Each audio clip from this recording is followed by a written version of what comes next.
Hi అండి, అందరికి నమస్తే అండి. నేను మీ భోలేను. ఈ సందర్భంగా ఒక అద్భుతమైనటువంటి ఒక ప్లేస్కి వచ్చాను. అదే వారాహి స్టూడియోస్.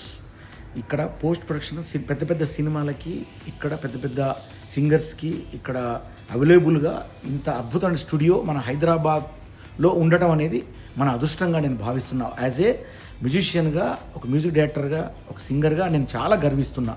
ఎందుకంటే ఇక్కడికి నేను వచ్చాను. ఈ స్టూడియో ప్రొపరేటర్ వసంత్ అన్న, ఆయన చాలా ఇప్పటి నుంచి కాదు, ఎప్పటి నుంచో ఒక మ్యూజిక్ డైరెక్టర్గా ఆయన ఇండస్ట్రీలో ఉన్నారు. ఆయన ఈ యొక్క స్టూడియో నిర్మించారు. వారాహి స్టూడియో, ఒక అద్భుతమైన పేరు పెట్టి అద్భుతమైనటువంటి ఫెసిలిటీస్తో ఇక్కడ మంచి డిజిటల్ పోస్ట్ ప్రొడక్షన్స్కి అవైలబుల్ ఎలాంటి సినిమా అయినా కానీ మనం ఇక్కడ చేసుకోవచ్చు. సో నాకు బాగా నచ్చింది, అందుకే ఈ సందర్భంగా ఈ బైట్ నేను ఇస్తున్నాను. All the best. మీరందరూ కూడా ఈ స్టూడియోని యూజ్ చేసుకోండి. వారాహి స్టూడియోస్ మర్చిపోవద్దు. మీ భోలే.